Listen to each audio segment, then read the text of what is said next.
Assalamualaikum, this is Suman Khan, your English language instructor, and today I'm back again with another amazing video. And in today's video, we will be discussing the conditional sentences. तो ऐसा तो बहुत दफा हुआ होगा कि आप लोगों ने शर्त लगाई होगी और कहा होगा अगर ये होगा तो मैं तुम्हें ये दूंगा, अगर ये हुआ तो यूं होगा. So for all these sentences जिनमें आप बशर्तिया बात करें या किसी सिचुएशन को रखकर बात करें, किसी कंडीशन को रखकर बात करें, तो उन सब सेंटेंसेस को हम कहते हैं कंडीशनल सेंटेंसेस. तो इन सेंटेंसेस के अंदर दो पार्ट्स होते हैं, एक शर्तिया हिस्सा और दूसरा उसके कॉन्सिक्वेंसेस. जैसे अगर हम कहते हैं कि अगर ये हुआ तो यूं होगा, सो वो अगर वाला हिस्सा है इफ या व्हेन क्लॉज, और यूं होगा वाला हिस्सा जिसमें कि रिजल्ट शो कराए जा रहे हैं वो पार्ट है main clause. So let's start our lesson of conditional sentences. First, let me tell you how many types of conditional sentences are there. There are four main types of conditional sentences that include zero conditionals, first conditional, second conditional, third conditional, and last but not the least, fifth type is mixed conditionals. So, first when we talk about zero conditionals, तो इनके अंदर हम बात करते हैं facts की, fact based observation की, scientific facts की, या रियल वर्ल्ड ट्रू एक्सपीरियंसेस की, या नेचुरल फैक्ट्स की. मतलब जो बात है ही सच, चाहे वो कुदरती तौर पर सच हो या वो ऑब्जर्वेशन की बेस पर सच हो, जो बात है ही सच वो सारी बातें आती हैं जीरो कंडीशनल्स के अंदर. So now let us talk about zero conditionals and their examples. तो जैसा कि मैंने आपको बताया, जीरो कंडीशनल सेंटेंसेस के अंदर जनरल ट्रूथ, यूनिवर्सल ट्रूथ या साइंटिफिक फैक्ट की बात की जाएगी. अब इसके अंदर जैसे कि दो पार्ट्स होते हैं, if clause and the main clause. If clause के अंदर बात की जाती है अगर ये हुआ, एंड मेन क्लॉज के अंदर उसके कॉन्सिक्वेंसेस यानी कि रिजल्ट बताए जाते हैं तो ये होगा. सो अब इस जीरो कंडीशनल सेंटेंसेस के अंदर स्ट्रक्चर कुछ इस तरह से होता है कि if clause is present simple tense and the main clause also belongs to present simple tense. किस तरह से?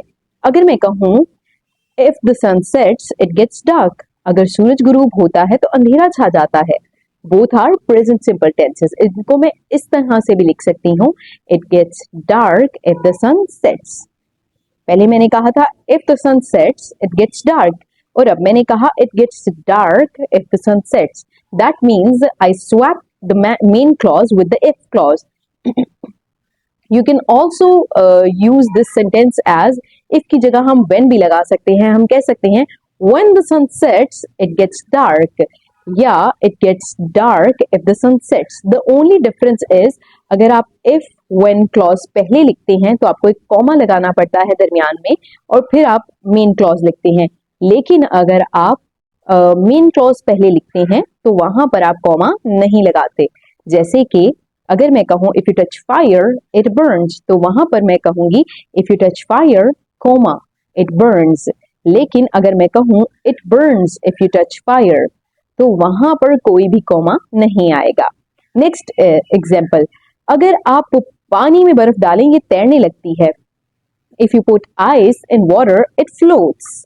ओके, या it floats if you put ice on in water. ये भी कह सकते हैं if it rains the ground gets wet, और यूं भी कह सकते हैं the ground gets wet if it rains. Similarly, if you freeze water it turns into ice. It turns into ice if you freeze water. Okay, so I hope you have understood the concept of zero conditionals. Now when we talk about first conditional sentences, तो इसमें हम बात करते हैं real life situation की या real future situation की. जैसे कि हम कहते हैं अगर ये हुआ तो ये होगा. ओके, सो यहाँ पर इफ क्लॉज जो है that contains present simple sentence and the main clause contains future simple sentence. जैसे कि हम कह सकते हैं अगर कल बारिश हुई हम घर पर रहेंगे. If it rains tomorrow we will stay at home, या फिर हम यूं भी कह सकते हैं we will stay at home if it rains tomorrow. Next, if you study hard, you will pass the exam. अगर आपने सख्त मेहनत की आप एग्जाम्स को पास कर लेंगे. इसको हम यूं भी कह सकते हैं you will pass the exams if you study hard. Next, if she calls me, I will answer. अगर उसने मुझे कॉल की तो मैं जवाब दूंगी, या फिर I will answer if she calls me. Next, if you leave now, we will reach on time. अगर हम अभी निकले तो हम वक्त पर पहुंच जाएंगे. We will reach on time if we leave now. Okay, I hope you have also understood the concept of first conditional, जिसके अंदर हम रियल फ्यूचर सिचुएशन की बात करते हैं. No imagination, no regret, no hypothetical situation, but the real future situation. So when talking about second conditional tenses, we talk about imaginary, unreal और hypothetical condition, जिसके अंदर हम imagination करते हैं. अगर मैं तुम्हारी जगह पर होती मैं ये जॉब कभी ना करती, या अगर तुम मेरी जगह होती तो तुम क्या करती. So for those sentences we use second conditional sentences. तो इसके अंदर जो if clause होता है that contains the past tense, preferably past simple, and the main clause that contains would plus verbs base form.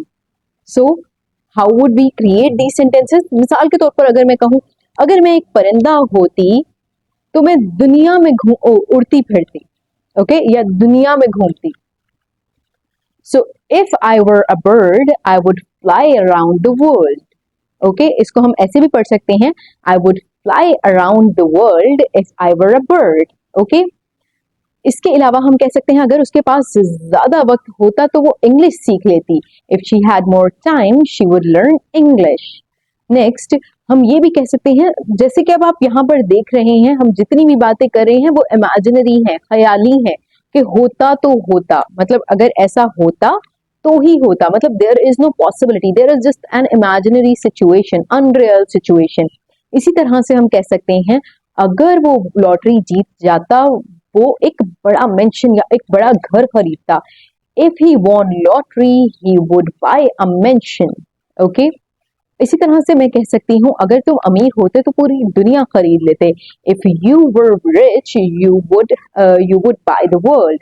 If you were rich you would buy the world. Now when talking about third conditional sentences, we talk about unreal situations और past regrets, कि ऐसा हो गया, अब कुछ हो नहीं सकता, but still you are regretting something ना, तो तब हम इसका इस्तेमाल करेंगे. और यहाँ पर इफ क्लॉज के अंदर पास्ट परफेक्ट टेंसेस का यूज किया जाता है और मेन क्लॉज के अंदर वुड हैव के साथ वर्ब की थर्ड फॉर्म का इस्तेमाल किया जाता है. मिसाल के तौर पर अगर तुमने पढ़ाई की होती तो तुम पास हो चुके होते.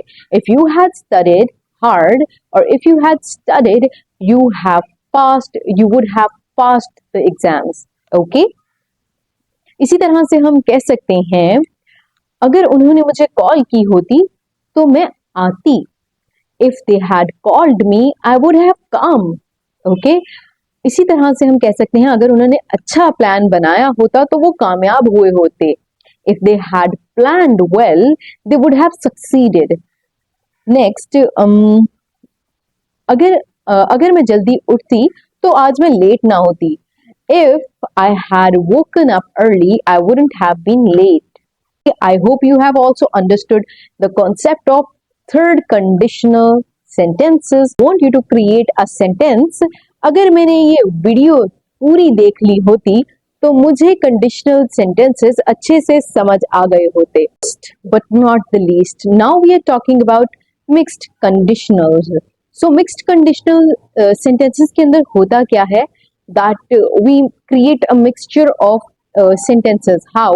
जैसे कि हम कहेंगे कुछ पास्ट कंडीशन के साथ हम इफ सेंटेंस बनाएंगे जिसका प्रेजेंट में रिजल्ट शो कराएंगे. जैसे कि अगर मैं कहूँ if you had studied you would be successful now, अगर तुमने पढ़ाई की होती तो अब तक तुम कामयाब होते.